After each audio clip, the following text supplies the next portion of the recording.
Viewers, ఈరోజు నేను మీకు మటన్ బిర్యానీని ఏ విధంగా తయారు చేస్తారో తెలియజేయబోతున్నానండి. మరెందుకు ఆలస్యం, మటన్ బిర్యానీని మన ఇంట్లో రెస్టారెంట్ కంటే కూడా చాలా టేస్టీగా ఏ విధంగా తయారు చేసుకోవచ్చో చూద్దామా. Welcome to my channel. Mutton బిర్యానీని తయారు చేయడానికి కావలసిన పదార్థాలు ఏంటో చూద్దాం. ఇక్కడ నేను కేజీ మటన్తో మటన్ బిర్యానీ చేస్తున్నానండి. ఇప్పుడు నేను ఒక కేజీ మటన్ని తీసుకొని బాగా కడిగి ఈ విధంగా ఒక పాత్రలో పెట్టుకున్నాను. ఇందులో నేను ముందుగా కారాన్ని యాడ్ చేస్తున్నాను. నేను 2 టేబుల్ స్పూన్ల కారాన్ని యాడ్ చేస్తున్నానండి. ఇది ఎక్కువగా కారంగా ఉంటుంది కాబట్టి నేను కారం 2 టేబుల్ స్పూన్ యాడ్ చేశాను. అదేవిధంగా 1 టేబుల్ స్పూన్ పసుపు, 2 టేబుల్ స్పూన్ల గరం మసాలా పౌడర్, అదేవిధంగా 1 టేబుల్ స్పూన్ అల్లం వెల్లుల్లి పేస్ట్, 3 టేబుల్ స్పూన్ల పెరుగుని మనం ఇక్కడ యాడ్ చేసుకోవాలి. ఈ విధంగా ఇంగ్రీడియంట్స్ అన్నీ వేసుకున్న తర్వాత ఈ మొత్తాన్ని కూడా మటన్ ముక్కలకు పట్టే విధంగా కలుపుకోవాలి. ఇలా కలుపుకునేటప్పుడే ఇందులో ఒక నిమ్మకాయ నుండి రసాన్ని తీసి ఆ రసాన్ని వేసి కూడా మనం కలుపుకోవాలండి. ఈ విధంగా మొత్తం కలుపుకున్న తర్వాత ఈ మటన్ని మూత పెట్టేసి ఒక 1/2 అవర్ పక్కన పెట్టేసుకోవాలి. ఇప్పుడు మనం స్టవ్ ఆన్ చేసుకొని స్టవ్ మీద ఒక గిన్నెని పెట్టుకుందామండి. కుక్కర్ని పెడుతున్నాను నేను.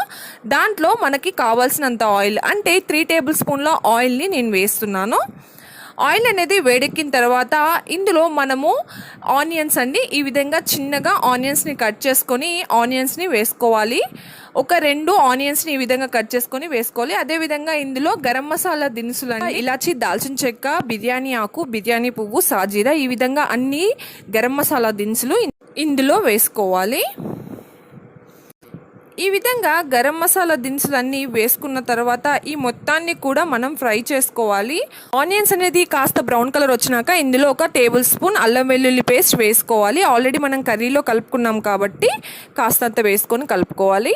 ఈ తర్వాత ఇందాక మనము పక్కన 1/2 అవర్ నానబెట్టుకున్నాం కదండి మటన్కి మసాలాలన్నీ పట్టించి, దాన్ని ఇందులో వేసేసుకొని ఒక 15 నిమిషాలు నీళ్ళేమి పోయకుండా బాగా ఫ్రై చేసుకోవాలి. ఈ విధంగా ఫ్రై చేయడం వల్ల ఏంటంటే బిర్యానీ అనేది చాలా మంచి టేస్ట్ వస్తుందండి.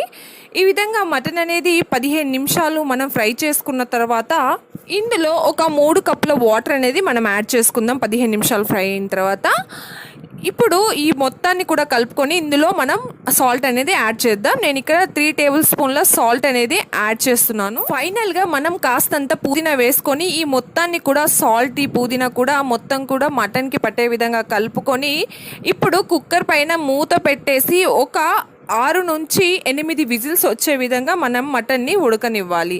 మటన్ అనేది 90% వరకు ఉడకనివ్వాలి. సో ఇప్పుడు మనం మటన్ ఉడికే లోపు మనం రైస్ని తయారు చేసుకుందామండి. హాఫ్ బాయిల్ రైస్ని అనేది తయారు చేసుకుందాం.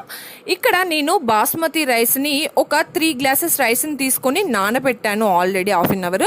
ఇప్పుడు దీన్ని నేను కుక్ చేసుకుంటున్నానండి, హాఫ్ కుక్. ఇందులో నేను కాస్తన్ని గరం మసాలా దినుసులు వేస్తున్నాను. అదేవిధంగా 2 టేబుల్ స్పూన్ల నెయ్యి వేసుకుందామండి. మంచి నెయ్యి యూస్ చేస్తే బిర్యానీ అనేది మంచి టేస్టీగా ఉంటుంది. సో 2 టేబుల్ స్పూన్ల ఇక్కడ నేను ఆవు నెయ్యిని యూస్ చేస్తున్నాను. అదేవిధంగా 2 టేబుల్ స్పూన్ సాల్ట్ అనేది వేసాను. ఈ మొత్తాన్ని కూడా కలుపుకొని రైస్ అనేది మనకి హాఫ్ బాయిల్ అయ్యే విధంగా ఉడికించుకోవాలండి.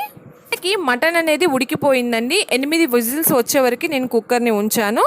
సో 90% వరకు మటన్ అనేది ఉడికిపోయింది.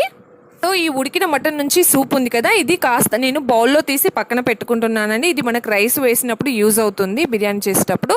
ఇప్పుడు చూసారు కదా, రైస్ని ఈ విధంగా 50% ఉడికించుకోవాలి. ఇలా ఉడికించుకున్న తర్వాత ఇప్పుడు మనము స్టవ్ మీద ఒక పాత్రని పెట్టుకుందాము. ఎందులో అయితే బిర్యానీ చేస్తామో ఆ పాత్రని పెట్టేసుకొని అందులో మనం ఇందాక తయారు చేసుకున్న కర్రీని వేసుకోవాలి.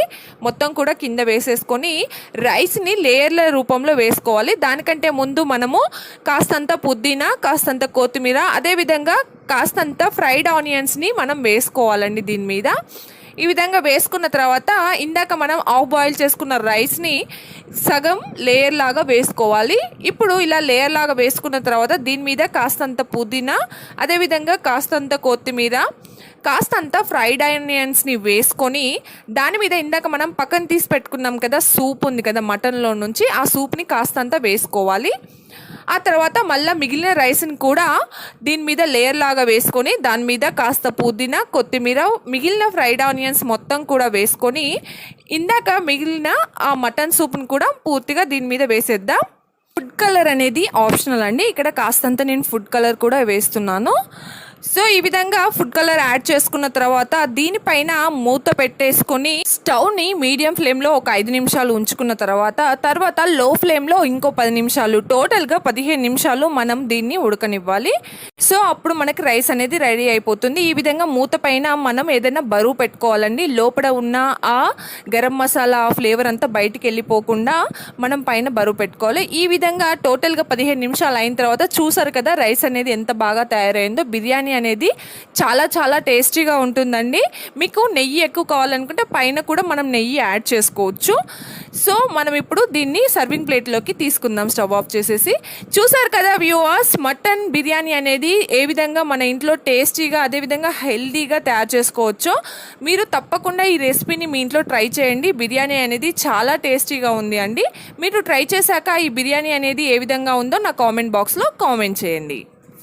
ఓకే వ్యూవర్స్, మీకు కనుక నా ఈ వీడియో కనుక నచ్చినట్లయితే నా ఛానల్ని లైక్ చేయండి, షేర్ చేయండి, సబ్స్క్రైబ్ చేయండి. అదేవిధంగా నా న్యూ వీడియోస్ యొక్క అప్డేట్స్ మీకు రావడం కోసమే ఈ గంట సింబల్ని ప్రెస్ చేయండి.